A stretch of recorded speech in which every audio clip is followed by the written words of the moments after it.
My name is Drew Underwood, and I am a drug addict. Although my drug of choice is not weed or heroin or anything of that sort, my drug of choice is cinema. And that really starts with my grandma. So let me explain my grandma, or Nana, as me and my family called her. She was the sweetest woman that you would ever meet.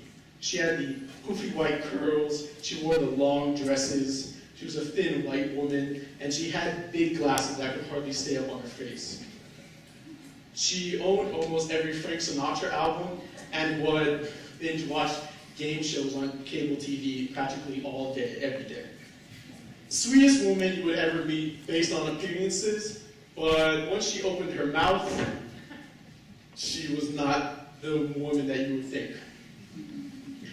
Every other word was some sort of expletive, and if you crossed her path, you're pretty much dead.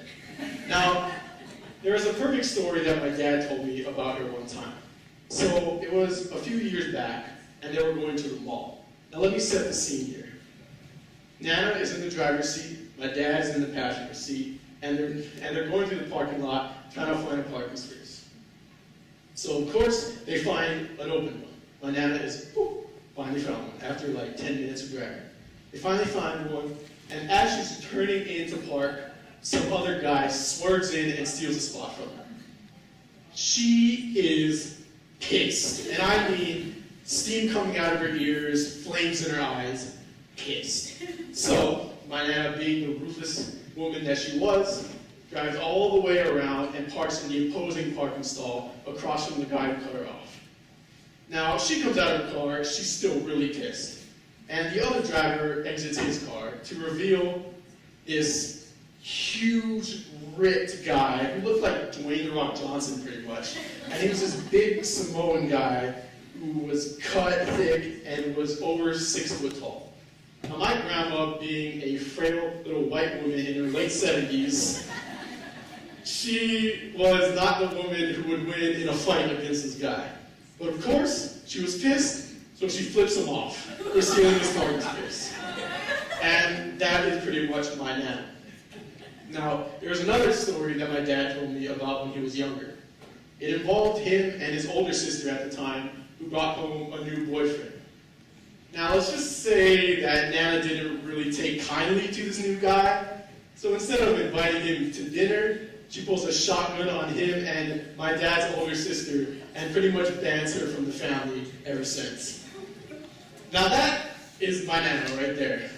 So, over the years, me and Nana really made a special connection with each other, and we became almost best friends at that point. She was the type of grandma where my parents said that I couldn't get the new latest toy that I wanted, she would slip an extra 20 and say, "Treat yourself," which I finally did after. Now, we became best friends. So when she passed away in the late 2000s, it really felt that I had lost my best friend, who I had just gained over the years that I got to know her. So her death is what I attribute to the start of my depression. And it really set in this fear of loneliness that I have ever since. And when she died, I finally got to feel what it felt like to be left by someone who's never going to come back. Now this really emotionally affected me in a way that I didn't expect at the time. Now this started in around 7th grade, I believe, and I never really realized how severe my depression actually was until about 9th grade, when I entered an emotionally abusive relationship with a girl at the time. Now this relationship lasted over a year, and it was a sort of thing where she had her own problems, I had my problems, and we thought we were helping each other at the time, but really she was destroying me more than actually helping me at the point. And at that point in time, I got my most depressed and I became suicidal and I tried to commit suicide. But thankfully, as I'm here in front of you today, that attempt was unsuccessful, as you can tell.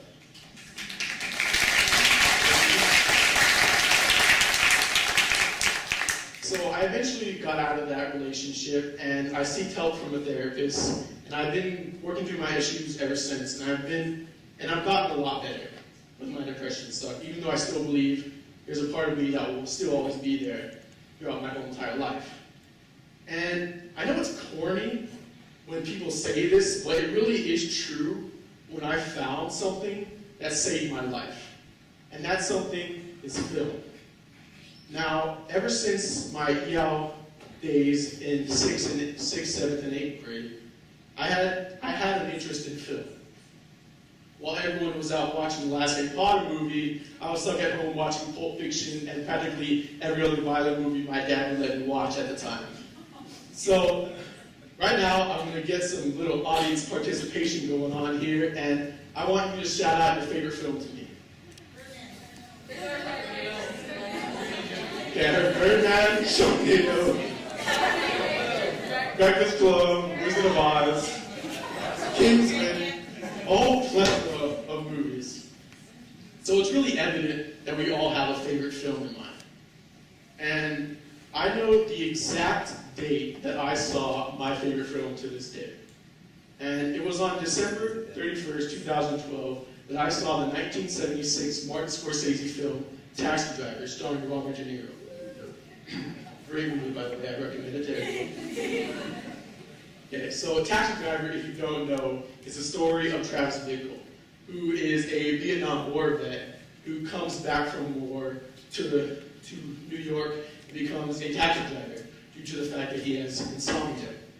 So over the course of the 114 runtime, the 114-minute runtime of the film, we study Travis's mindset, and he struggles to connect with people, and he struggles at forming romantic and also platonic relationships with other people in the film. And eventually he becomes a violent psychopath, with the film ending in a bloody shootout. And I instantly connected with Travis's struggle with loneliness, not the psychopath part, I promise. So I really related to Travis's struggle with loneliness due to what I went through before seeing that film. And it really showed me the immense and powerful storytelling that film and any other art can have on people. And so ever since then, it inspired me to become a filmmaker. And every time I write with the ambition and the passion and motivation to create something that would hopefully be someone else's taxi driver for them, like it was for me, and save someone else's life.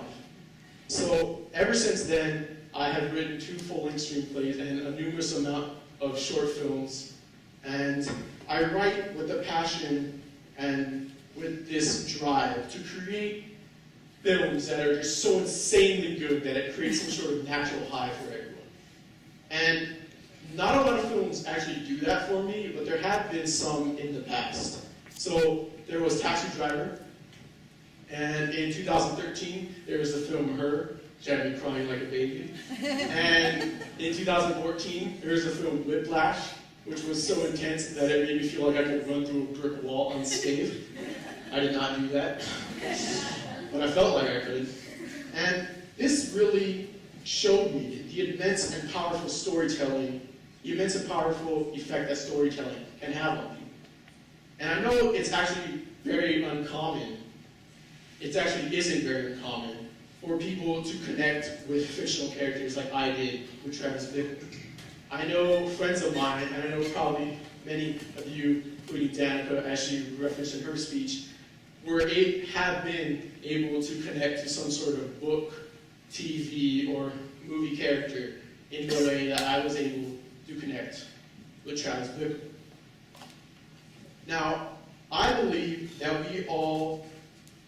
as humans, we discover who we are in the darkest times of our lives. And I know that sounds depressing, but I think it's true. And I also believe that everyone in this hall today, and everyone watching on live stream, if you are, have been through some sort of emotional hardship or anything, whether it's in the past or you're currently going through it now. And I know it may seem tough at times, and you may seem lonely, and you don't know what to do, and you're stuck in this emotional rut. But I believe that there's 2 simple steps that can easily get, well, not easily, but that can somehow get you out of that rut. I believe that if you analyze why you're feeling that way and what makes you happy, that you will be able to tap into and find your passion in life through your hardship. Now, say you lost a family member like I did. You analyze that experience and analyze how you felt at that time. And if you went through it, you can see, oh, what made me happy or what eventually got me out of that. Or if you're going through it now, you can take a step back and see, okay, why am I feeling this way and what makes me happy? Whether it be sports or music or art or film or puppies, anything that you find that makes you happy, you tap into that. And you tap into how you can possibly make that your number one thing in life. And especially for all the young people in the audience, you can tap into what makes you happy, and maybe that could flourish into some sort of career for you, or some sort of great hobby that you will have for your entire life. Now, I believe that I was able to connect with Travis Bickle and his struggle in the film Taxi Driver due to the fact that I went through all that previous hardship in my life, with the loss of my grandma, the abusive relationship, and the depression that I suffered. Now, I don't regret what I went through, and I don't regret going into the relationship at all, but it's not particularly a happy time that I look back at, but I was able to take a step back and analyze why I was feeling that way at that current time and what got me out of that. And that something was film. And I believe that everyone here and everyone watching could find their film or their passion in life, and it could open so many other doors of happiness that you can tap into and hopefully incorporate in your life. Thank you.